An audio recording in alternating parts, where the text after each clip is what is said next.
السلام علیکم جماعت ہفتہ، میں امید کرتی ہوں آپ سب خیریت سے ہوں گے۔ آج ہم سبق نمبر 4 الٹی ہو گئی تدبیر کا پڑھیں گے آگے، ٹھیک ہے بچوں؟ اس کے بعد تو سمندر کی فضا عجیب سی ہو گئی۔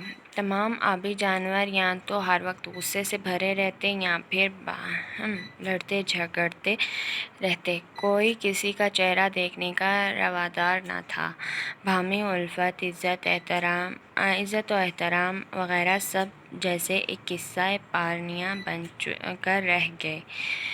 یہ سب دیکھ کر گگو بے حد خوش تھا کیونکہ اس کی دیرینہ خواہش پوری ہو گئی تھی۔ جی بچوں، گگو نے مشین بنائی، اس نے ویل مچھلی کو دی۔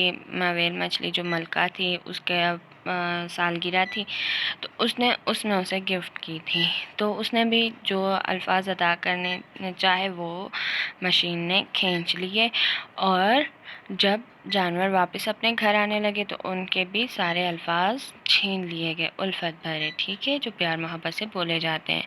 اس کے بعد سمندر کی جو ماحول تھا وہ بالکل عجیب سا ہو گیا۔ تمام آبی جانور ہر وقت غصے میں رہتے تھے یا ایک دوسرے سے لڑتے رہتے تھے۔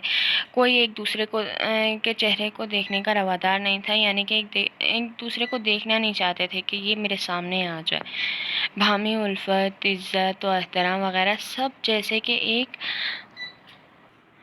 بھولی بسری بات بن کر رہ گئی تھی کہ ایسے بھی کوئی الفاظ ہوتے ہیں یا کبھی بولے جاتے تھے، ایسے ہو گئے تھے سب۔ گگو یہ سب دیکھ کر بہت خوش تھا کیونکہ اس کی بہت پرانی خواہش پوری ہو گئی تھی کہ سب لوگ ایسے ہی آپس میں رہیں، کوئی الفت پیار محبت نہ ہو جو یہ لوگ لفظ بولتے ہیں۔ کون کون سے؟ یہ دیکھیں، یہ پکچرز میں تصویر میں بھی آپ کو دکھائی دے رہے ہیں نا۔ شکریہ، اللہ حافظ، السلام علیکم، تشریف رکھیے، معاف کیجیے، خوش آمدید، مہربانی، بہت خوب، نوازش، ایسے الفاظ سے اسے بہت چڑ تھی۔ گگو کی بہن جو ایک حادثے میں اپنی قوت سماعت سے محروم ہو گئی تھی، یعنی کہ سن نہیں پا رہی تھی وہ، ٹھیک ہے، کانوں سے بہری، وہ گگو کو بے پناہ خوش دیکھ کر بہت حیران تھی کیونکہ وہ نہ تو پہلے کبھی بات بات پر یوں مسکراتا تھا اور نہ ہی اتنا خوش ہوتا تھا۔ آخر ماجرا کیا ہے، اس نے سوچا، اور پھر ایک دن اپنے بھائی کے پیچھے اسے چھپ کر لیبارٹری میں پہنچ گئی۔ وہاں جا کر اس نے مشین کا راز جان لیا۔ وہ اپنے بھائی کی اس حرکت پر سخت کبیدہ خاطر ہوئی، یعنی کہ دکھی ہوئی۔ اب گگو کی بہن جو تھی وہ سننے، ایک حادثے میں وہ اس کے کانوں نے کام چھوڑ دیا تھا، یعنی کہ وہ سن نہیں سکتی تھی، تو وہ گگو جو تھا بے حد خوش تھا۔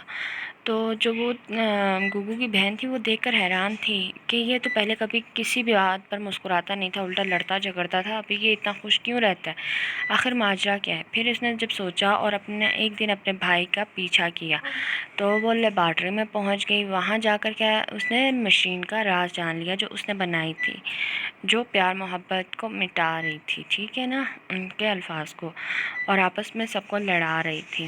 تو وہ اپنے بھائی کی اس حرکت پر سخت دکھی ہو گئی کہ میرے بھائی نے ایسا کام کیا۔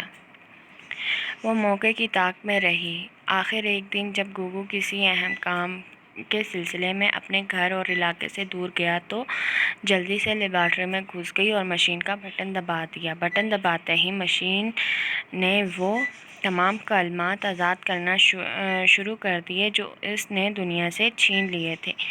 یہ سب دیکھ کر گگو کی بہن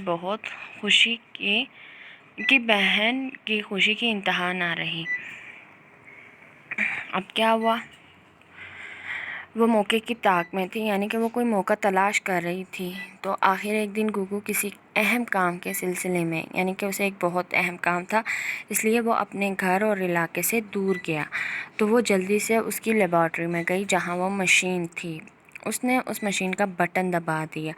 بٹن دباتے ہی وہ تمام کلمات یعنی کہ مشین نے آزاد کرنا شروع کر دیے جو اس نے دنیا سے چھین لیے تھے۔ یہ سب دیکھ کر گگو کی بہن کی خوشی کی انتہا نہیں رہی، یعنی کہ وہ اتنی خوش ہو گئی کہ اب بھی سارے کلمات آزاد ہونا شروع ہو گئے۔ بچوں، امید کرتی ہوں آپ کو یہاں تک سارا سمجھ میں آ گیا ہوگا۔ اب ہم آگے کل پڑھیں گے۔